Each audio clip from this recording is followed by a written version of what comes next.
आज की कहानी है एक ऐसे शख्स की जिसने लोगों को हंसना सिखाया। शारीरिक और मानसिक रूप से कमजोर होने के बावजूद भी उसने लोगों के दिलों में जगह बनाई। साथ ही उसने लोगों को ये सिखाया कि खुश रहने के लिए, कामयाबी के लिए शरीर के स्वस्थ रहने से अधिक जरूरी है हमारे मन को स्वस्थ और खुश रहना। क्षितिजी का जन्म 10 सितंबर 1890 में अमेरिका के ब्रॉक्स में हुआ। तब इसे लोग साइमन मैट्स के नाम से जानते थे। जन्म से क्षितिजी भी किसी अन्य बच्चे की तरह ही दिखाई देता था, लेकिन जैसे जैसे समय बीतता गया ये स्पष्ट होने लगा कि वो माइक्रोसेफली नाम की बीमारी से ग्रस्त है।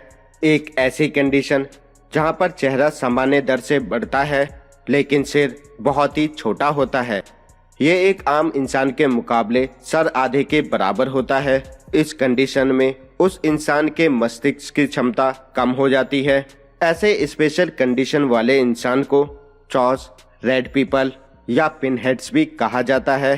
कभी कभी ये तब होता है जब बच्चा माँ के पेट में हो और बच्चे की माँ अत्यधिक शराब का सेवन करती हो, या फिर ये एक जेनेटिक बीमारी भी हो सकती है।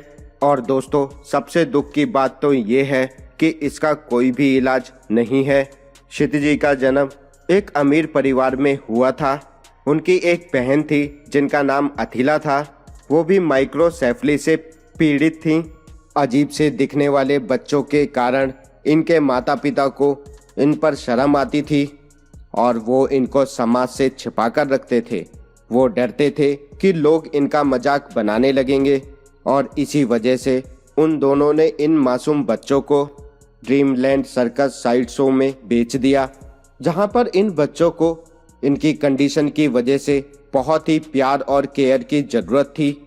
वहां ये एक सर्कस का हिस्सा बन चुके थे। वहीं से शुरुआत हुई इन दोनों बच्चों के जिंदगी के सफर की। क्षितिजी युवा होते हुए भी उनका दिमाग एक 3 साल के बच्चे के जितना था। वो सिर्फ छोटे छोटे शब्दों को जोड़कर आपस में बोल पाता था। सर्कस में साइड शो के दौरान वो हमेशा एक लड़की के कपड़े पहनता था और उन्हीं कपड़ों में अपना प्रदर्शन करता था और अपनी मासूम हरकतों से लोगों को हंसाता था। कभी कभी क्षितिजी बहुत ही जल्दी अपना संयम खो बैठता था, इसीलिए उसका केयर टेकर हमेशा उसके साथ रहता था। धीरे धीरे वो अपनी मासूमियत और अपने फनी नेचर से दर्शकों का और अपने साथियों का चहेता बन गया। जो भी उसके संपर्क में आता वो उसकी सादगी और मासूमियत का दीवाना बन जाता था।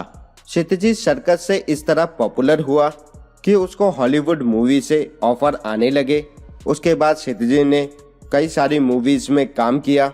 1932 में क्षितिजी ने फिल्म फ्रीक में अभिनय किया और इसी फिल्म से वो रातों रात एक सुपरस्टार बन गया। इस फिल्म में सर्कस में होने वाले प्यार और धोखे को दर्शाया गया था।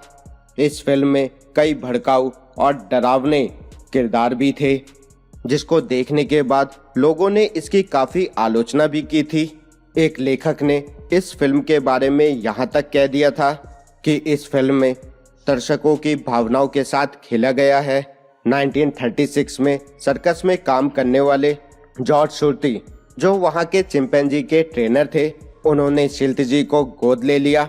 जॉर्ज ने मरते दम तक 1965 तक क्षितिजी का हमेशा ख्याल रखा, लेकिन जॉर्ज की मौत के बाद जॉर्ज की बेटी ने क्षितिजी का ख्याल रखने से मना कर दिया और उसे लॉस एंजलिस के एक मेंटल हॉस्पिटल में भेज दिया। क्षितिजी 3 साल तक मेंटल हॉस्पिटल में रहा। वो वहाँ पर अपने सर्कस के प्रदर्शन को याद करता था और खुश होता था। मेंटल हॉस्पिटल में सही से उसकी केयर ना होने की वजह से वहाँ पर उसकी तबीयत खराब होने लगी थी। इसलिए उसके एक जान पहचान वाले दोस्त जो सर्कस में काम करता था, उसने हॉस्पिटल से गुजारिश की कि उसे क्षितिजी का ख्याल रखने के लिए उसे उसको आधिकारिक रूप से सौंप दिया जाए। हॉस्पिटल वालों ने उसकी बात मान ली और क्षितिजी को उसको सौंप दिया।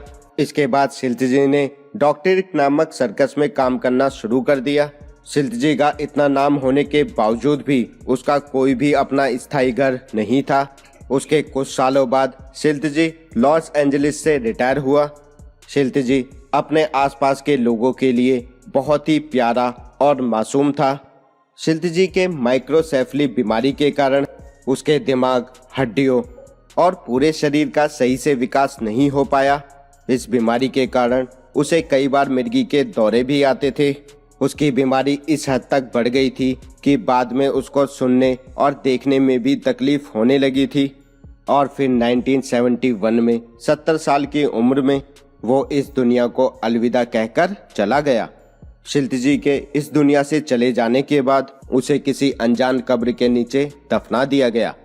परंतु 2007 में शिल्पी के एक प्रशंसक ने कहा कि शिल्पी को एक रेस्पेक्टेड पत्थर के नीचे दफनाया जाना चाहिए ताकि लोग उसको हमेशा याद रख सकें।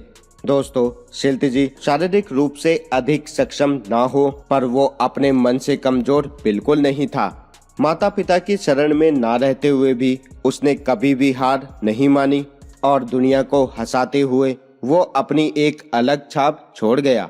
दोस्तों, ऐसे इंसान के लिए एक लाइक तो जरूर बनता है और अगर आपको ये सच्ची कहानी पसंद आई हो तो अपने दोस्तों और रिश्तेदारों के साथ जरूर शेयर करें। अब हमें दीजिए इजाजत। मिलते हैं आपसे अगली वीडियो में एक नई बेहतर जानकारी के साथ।